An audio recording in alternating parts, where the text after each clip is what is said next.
कि आज का जो हमारा टॉपिक है goodwill, it's nature and valuation. Goodwill आप लोगों ने पहले भी सुना होगा, क्लास 11 में भी सुना होगा। गुडविल किसी भी बिजनेस के लिए एसेट्स का काम करता है।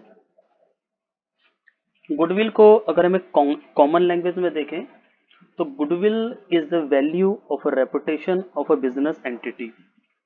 जो कोई भी बिजनेस है उसका जो रेपुटेशन होता है मार्केट में, उसको अगर आप मनी में चेंज करते हो, अगर आप मनी में कन्वर्ट करते हो तो उसका जो वैल्यू आता है that is known as goodwill.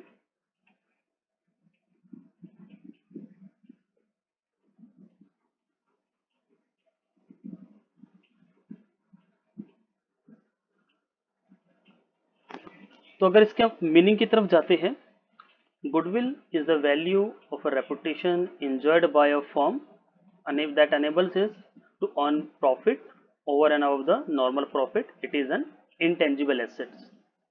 Goodwill को हम छू नहीं सकते, इसका कोई फिजिकल एग्जिस्टेंस नहीं है, ये एब्स्ट्रैक्ट इन नेचर होता है। और बिजनेस का जो भी आपका रेपुटेशन है, जो उसका नेम एंड फेम है, उसकी जो मॉनेटरी वैल्यू होती है that is known as goodwill. और ये जो गुडविल है, इससे बेसिकली क्या है, जो आपका बिजनेस है उसका जो नाम है, उसकी जो रेपुटेशन है, उसके जो कनेक्शंस हैं, इन सब चीज़ों को ये इंक्रीज करने में गुडविल हेल्प करता है। ये जो डिफरेंट डिफरेंट हमारे कस्टमर्स होते हैं उनको अट्रैक्ट करता है बिजनेस की तरफ। जिस कंपनी की रेपुटेशन गुडविल जितनी ज़्यादा होती है, उस बिजनेस की तरफ लोग उतने ही ज़्यादा अट्रैक्ट होते हैं। ये एक ऐसा फैक्टर है जो जनरली किसी नए एस्टेब्लिश्ड बिजनेस को पुराने एस्टेब्लिश्ड बिजनेस से डिफरेंशिएट करता है। जो बिजनेस पुराना होता है नॉर्मली उसकी गुडविल ज़्यादा होती है, और जो बिजनेस मार्केट में नया आता है उसकी गुडविल जनरली कम वैल्यू की जाती है। तो this was the introduction of goodwill. Then हमारा जो गुडविल है, गुडविल के जनरली हमारे पास क्या है, दो टाइप्स की गुडविल होती हैं। एक हमारा होता है परचेज्ड गुडविल, दूसरा हमारा होता है self generated goodwill. Purchase goodwill means goodwill for which consideration has been paid, जिसके लिए हमने पेमेंट किया है। और ये नॉर्मली होता कब है, जब हम एक बिजनेस दूसरे बिजनेस को परचेज करता है। तो दूसरे बिजनेस को जब वो परचेज करता है तो दूसरे बिजनेस का जो नेट एसेट्स होता है, net assets means total assets minus outsiders liability. तो जो नेट एसेट्स होता है, अगर कोई बिजनेस उसके नेट एसेट से जितना ज़्यादा पे करता है, सपोज दैट जो मिस्टर एक्स है मिस्टर वाई का बिजनेस परचेज कर रहा है।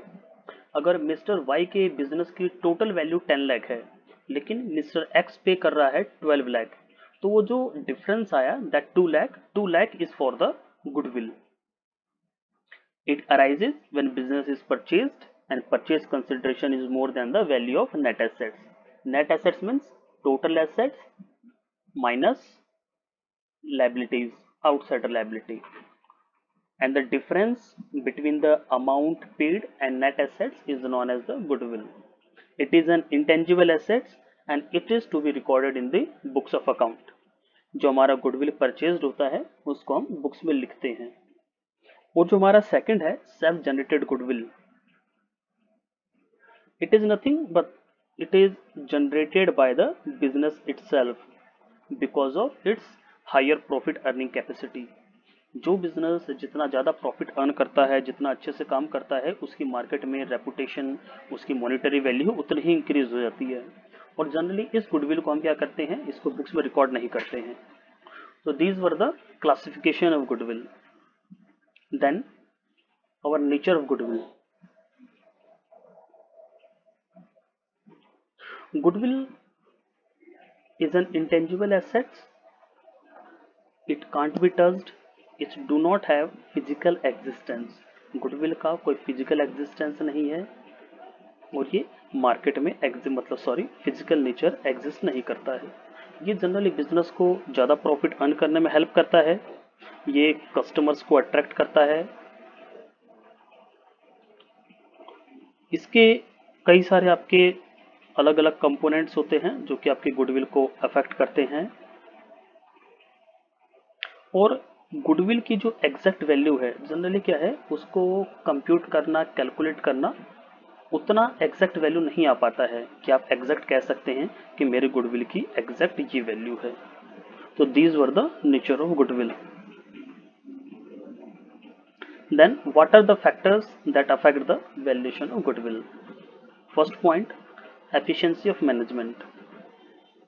Goodwill will be valued more and more if the management is effective and efficient in the operation of business activities.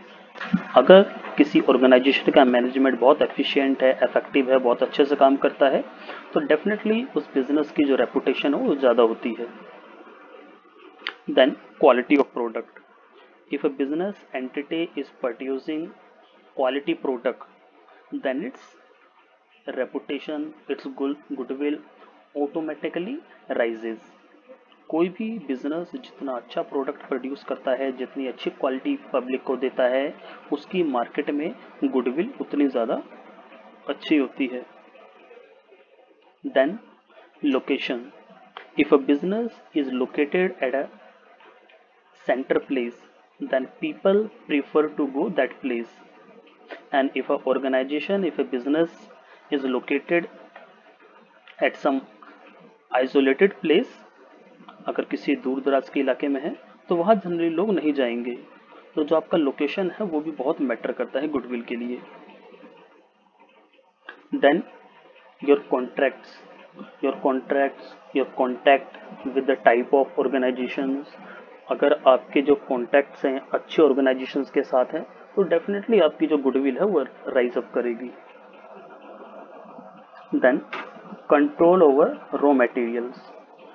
आपके बिजनेस में प्रोडक्ट को मैन्युफैक्चर करने के लिए जितना भी रॉ मटेरियल आता है, अगर उसका आप एफिशिएंटली यूज़ करते हो, इफेक्टिव यूज़ करते हो, कंट्रोल वे में यूज़ करते हो, कॉस्ट को मिनिमाइज करते हो, तो डेफिनेटली ये बिजनेस को डायरेक्टली और इनडायरेक्टली उसकी जो नेम एंड फेम है उसको राइज अप करता है।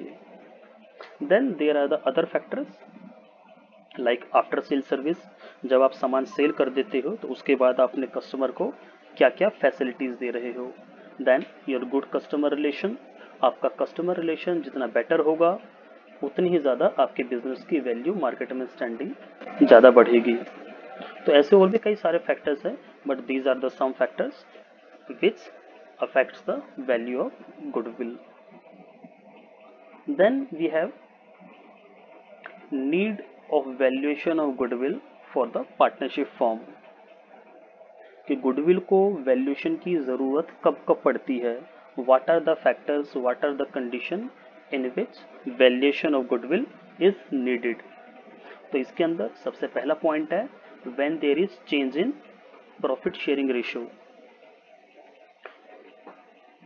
If there are 3 partners, they are sharing profit and loss equally, but if they decide to share the profit and loss in some other ratio, maybe 3:1, 5:2 or something else, then there will be need to evaluate the goodwill.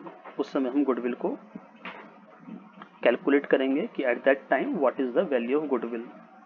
Then if a partner is admitted, अगर पहले से 2 या 3 partners काम कर रहे हैं and they wish to enter a new partner, then again goodwill be valued. When a partner retires or dies, अगर कोई पार्टनर रिटायर हो जाता है या उसकी डेथ हो जाती है तो उस समय उस पार्टनर को कुछ अमाउंट पे किया जाता है गुडविल का, उसके शेयर का, तो उसके लिए हमें गुडविल को वैल्यू करना पड़ता है।